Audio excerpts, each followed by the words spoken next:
नमस्कार विद्यार्थियों, आज की इस केमिस्ट्री की क्लास में आप सभी का बहुत बहुत स्वागत है। मैं राजेश स्वागत करता हूं अपने YouTube चैनल JNS ज्ञान भंडार में। आज की इस क्लास में हम केमिस्ट्री कक्षा 12 का बहुत ही महत्वपूर्ण प्रश्न मानक हाइड्रोजन इलेक्ट्रोड के बारे में पढ़ने वाले हैं। इसके पहले हमने इलेक्ट्रोड विभव के बारे में पढ़ चुका है। इलेक्ट्रोड विभव क्या होती है, उसमें कोई धातु का छड़ लेते हैं और उसी धातु का विद्युत अपघट्य लेते हैं और उससे जो युक्ति बनती है, यानी एक प्रकार का कहा जाए अर्ध से, उसको कहा जाता है इलेक्ट्रोड विभव। लेकिन बहुत सारे इलेक्ट्रोड विभव बनाने के बाद एक समस्या हो रही थी कि जो इलेक्ट्रोड विभव है, क्योंकि इलेक्ट्रोड विभव क्या होती है, सिंगल होती है, इसमें एक ही इलेक्ट्रोड होता है, एक तो कैथोड होता है, एक तो एनोड होता है। तो उसमें विभव कितना होगा, उसके विभव को मापने के लिए एक युक्ति बनाई गई, एक मानक बनाया गया, जिसकी सहायता से किसी भी अन्य इलेक्ट्रोडों का विभव ज्ञात कर सकें, और उसका नाम क्या रखा गया, मानक हाइड्रोजन इलेक्ट्रोड। अब मानक हाइड्रोजन इलेक्ट्रोड इसका नाम इसलिए पड़ गया क्योंकि इसमें हाइड्रोजन गैस को प्रवाहित करने पर और हाइड्रोजन से बने हुए विद्युत अपघट्य का प्रयोग किया जाता है। यानी HCl इसमें विद्युत अपघट्य का कार्य करता है और इसमें जो हाइड्रोजन गैस होती है उसको प्रवाहित करने पर ये प्रक्रिया होती है और इसके माध्यम से ही किसी इलेक्ट्रोड का विभव ज्ञात किया जाता है। इसलिए इसको मानक हाइड्रोजन इलेक्ट्रोड कहा गया है, क्योंकि इसका मुख्य अवयवी तत्व क्या है, हाइड्रोजन गैस। अब बात करते हैं कि मानक हाइड्रोजन इलेक्ट्रोड क्या होता है। सबसे पहले आप समझिए NHE का फुल फॉर्म क्या होता है, normal hydrogen electrode. Normal hydrogen electrode या इसी को स्टैंडर्ड हाइड्रोजन इलेक्ट्रोड कहा जाता है। ये इसी का नाम है, अंग्रेजी नाम।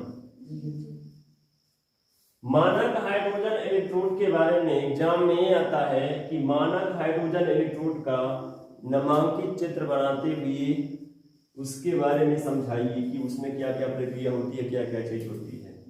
तो सबसे पहले आपको एक साफ सुथरा डायग्राम बनाना है। चित्र में जो डायग्राम दिख रहा है ये हमने जल्दी में बनाया है, इसको और अच्छे तरीके से बनाया जा सकता है, तो आप इसको और अच्छा सजा के बना सकते हैं। सबसे पहले इसमें HCl का एक विद्युत अपघट्य लेते हैं और वो विद्युत अपघट्य जो होता है वो 25 डिग्री सेल्सियस ताप पर होता है, 298 केल्विन ताप पर। तो इसमें एक विद्युत अपघट्य लेंगे, फिर किसी आधार के माध्यम से एक प्लेटिनम के तार को इस प्रकार से इसमें लटका देते हैं और प्लेटिनम का जो तार होता है मरकरी में थोड़ी सी मात्रा में डूबी हुई रहती है। इसमें डूबी रहती है मरकरी में। आगे उस तार का संबंध प्लेटिनम से लेपित, यानी प्लेटिनम से ही लेपित किया गया एक प्लेटिनम का प्लेट होता है नीचे की ओर। ये जो आपको दिख रहा है ये प्लेटिनम का प्लेट है, जिसको ब्लैक कर दिया गया, मतलब काले कलर के इसमें लेपित कर दिया गया है। ठीक, इस पूरे जो तार है उसमें क्या कहते हैं, जो प्लेटिनम का प्लेट है, इस पूरे सिस्टम को क्या करते हैं, एक कांच की जैकेट से ढक देते हैं इस प्रकार से। ये कांच का एक खोल होता है, ये कांच का खोल होता है जिसमें पार्श्वनली जुड़ी होती है। पार्श्वनली मतलब वहां से कुछ भेजा जा सके या निकाल सके, इसको पार्श्वनली कहते हैं। और ये कांच का एक जैकेट हो जाएगा। ठीक, यहाँ पे क्या किया जाता है, शुद्ध हाइड्रोजन गैस को भेजा जाता है। ठीक, अच्छा, जब शुद्ध हाइड्रोजन गैस को यहाँ पे भेजा जाता है तो शुद्ध हाइड्रोजन गैस का कुछ भाग ये प्लेटिनम का प्लेट अवशोषित कर लेता है, और जब ये कुछ भाग प्लेटिनम का प्लेट अवशोषित कर लेता है तो ये इसका संबंध कहाँ से होती है, उस विद्युत अपघट्य से होती है। तो इस हाइड्रोजन गैस और इस विद्युत अपघट्ट में जो हाइड्रोजन होती है उनके बीच क्या हो जाती है, साम्य स्थापित हो जाती है। ठीक है, और साम्य स्थापित हो जाती है। इसके बाद क्या होता है, कुछ जो हाइड्रोजन गैस होती है बुलबुले के रूप में बाहर की ओर निकलते हैं। ठीक, कुछ तो यह अवशोषित कर लेता है, कुछ बुलबुले के रूप में बाहर निकलती है। ठीक, ये हाइड्रोजन और इसमें जो उपस्थित हाइड्रोजन आयन होता है उसके बीच में साम्य स्थापित हो जाती है। अब बात ये होता है कि जो HCl होता है, ठीक है, वो आयनों में टूटता है। किसमें टूटता है, आयनों में। ठीक है, अब जब वो आयनों में टूटता है तो वो H+ आयन और Cl- आयन बनाता है। ठीक, अब अगर हम किसी इलेक्ट्रोड का, कोई भी इलेक्ट्रोड हो और उसका हम विभव निकालना चाहते हैं तो इस तार को उस वाले इलेक्ट्रोड, मैं कहता हूं कि एक इसमें एक पात्र है, ठीक है, मान लीजिए इसमें जिंक सल्फेट है। ठीक, इसमें जिंक सल्फेट है और जिंक का एक क्या है, छड़ डुबाया गया इसमें। ठीक है, इसका संबंध इससे करवा दीजिए, यहाँ पे वोल्ट मीटर लगा दीजिए। ठीक, तो इसको इस प्रकार से जोड़ देते हैं, यहाँ पे वोल्ट मीटर लगा देते हैं। तो क्या होता है, इसके इलेक्ट्रोड का जो विभव है इसके द्वारा ज्ञात की जा सकती है। अब बात यहाँ पे यह होता है कि ये कैथोड का काम करेगा तो ये एनोड का काम करेगा। ठीक, और यदि ये एनोड का काम कर रहा है तो ये कैथोड का काम, मतलब ये दोनों का काम करता है।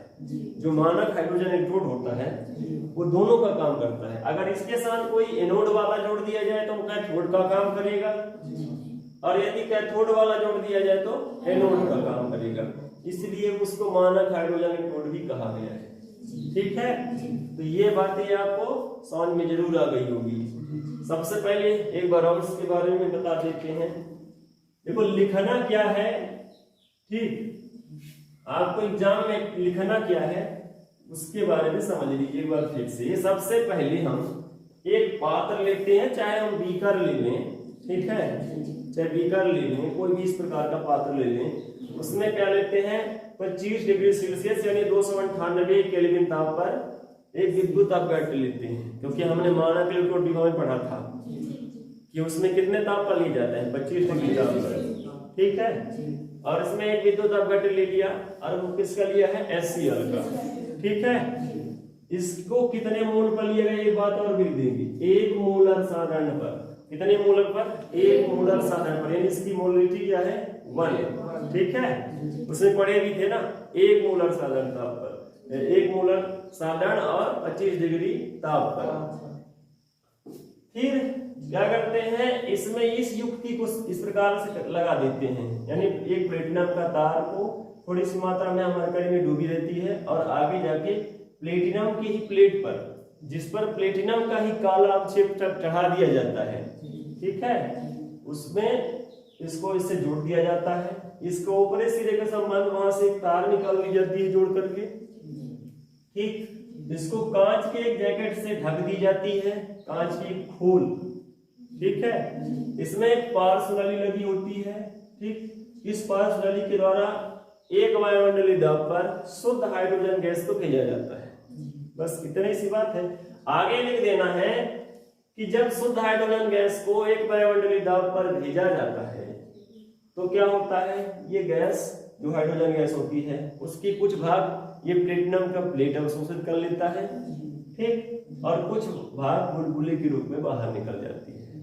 ठीक, अब इतना सब कुछ होने के बाद जब इसको किसी इलेक्ट्रोड के साथ जोड़ा जाता है तो यहाँ पे क्या होगा, ये आयनों में टूटेगा, हाइड्रोजन का ऑक्सीकरण होगा, क्लोरीन का अपचयन होगा।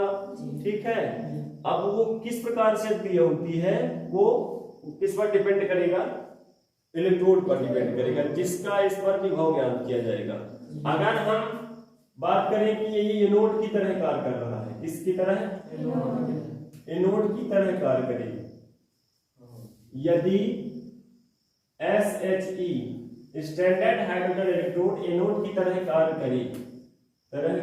करे तो क्या होगा, इसमें जो हाइड्रोजन है उसका क्या होगा, यहाँ पे इससे इलेक्ट्रॉन निकलेगा। ठीक है, इलेक्ट्रॉन निकलेगा यानी ऑक्सीकरण होगा। यदि यह कैसे काम करे, यदि SHE कैथोड की तरह काम करे, कैथोड की तरह कार्य करे,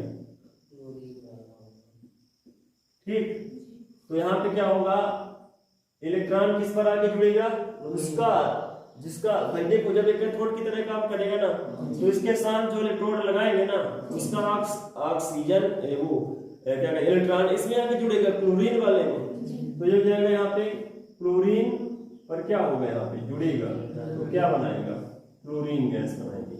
यहाँ पे 2 कर देते हैं, ठीक, तो क्या हो जाएगा, यहाँ पे Cl2 बनेगा। फिर ये अपने गैसीय अवस्था में रहेगा, क्या बनेगा, Cl2।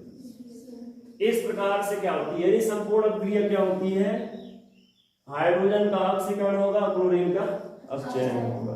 ठीक है, इसके बारे में लिखना तो आपको दिक्कत नहीं होगा ना, दिक्कत नहीं होना चाहिए। तो उम्मीद करते हैं आपको मानक हाइड्रोजन इलेक्ट्रोड के बारे में जरूर समझ में आ गया होगा।